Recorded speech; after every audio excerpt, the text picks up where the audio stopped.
from Bolivia, the only place it seems appropriate to do a feature on the 1986 Mets. This is Kurt Berglund with another Pine Tar Great Teams baseball set preview.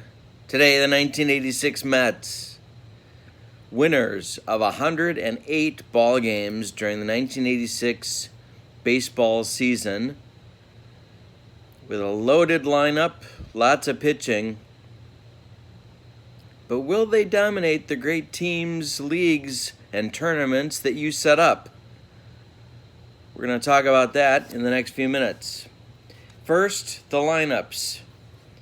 The Mets had, as several of these teams that I'm working on for this great team set for Pine Tar Baseball, TTLBaseballGame.com, TTLBaseballGame.com. As several of these teams did, there was quite a few important personnel changes during their championship year. George Foster started the year as the 1986 Mets left fielder. That didn't last. They got rid of George, and they replaced him with a platoon, a flotilla, if you will, of individuals who took over in left field and did good work. Howard Johnson and Kevin Mitchell started the year as their shortstops. That didn't last either. And Davey Johnson, their manager, decided that Rafael Santana, the 1980s answer to Ray Oyler, was a good choice at shortstop, especially once they got in control of the National League Eastern Division. If you want to think of it this way, putting Santana in at shortstop during the season is kind of like putting a defensive replacement in near the end of the game. You're trying to protect a lead. And that's exactly what Johnson was doing when he installed Santana as his shortstop. So in two key positions, left and short, the Mets made changes during the course of their 108-win season. 108 wins. These are some of the lineups that were used by manager Davey Johnson during the season.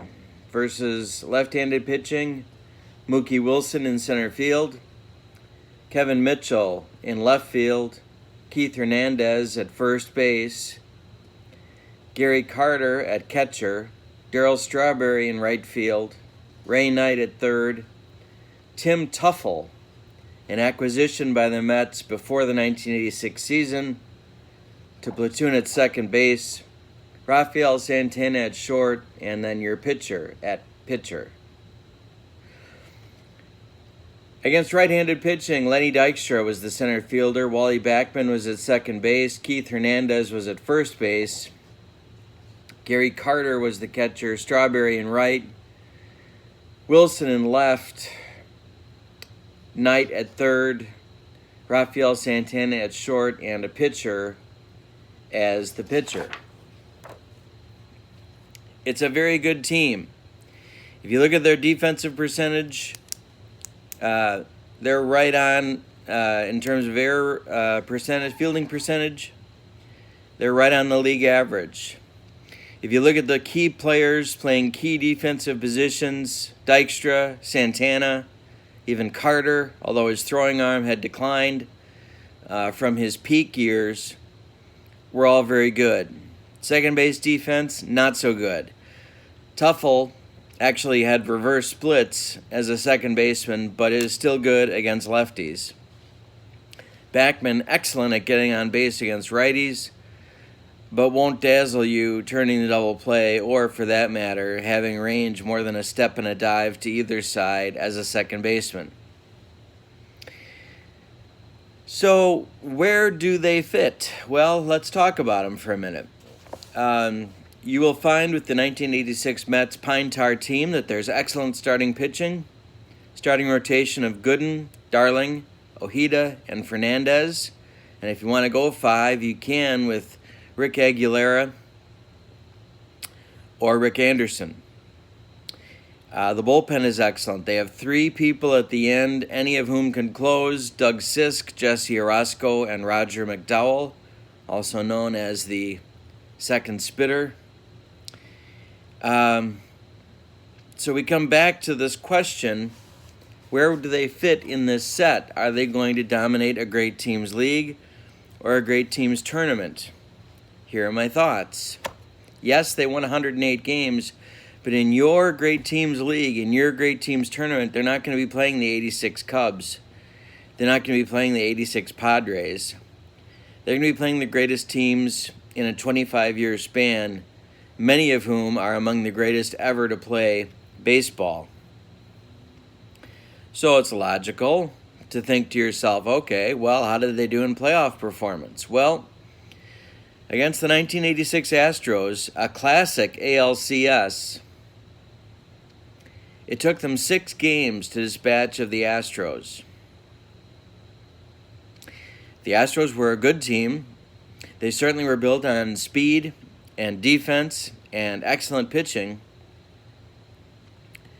But it took this all-time team 6 games to dispose of them. So it starts to raise questions. Why? How'd that happen? Then you look at the 1986 World Series. Now, my favorite player of all time is right here, baby. So be careful what you say. However, the Mets were poised to lose that World Series and were behind in Game 7. Game 7 with 108 wins. So there's something here. Well, there's a few things that come to mind. Unlike the Reds team that you'll get in this great set, no 1986 Mets player had what you would call a career year. They were all very good years. There's a very good team. But there wasn't a 1975 Joe Morgan. There wasn't a 1984 Ryne Sandberg. And so the chances for someone just going off in a series and just blowing away the competition, probably not really there for the 86 Mets from a probability standpoint. There's also these holes, and if you manage them in this great team set, you're going to see that you're going to have to overcome some challenges, just like Davey Johnson did in the 1986 season. For example, are you going to play Mookie Wilson all the time in left field?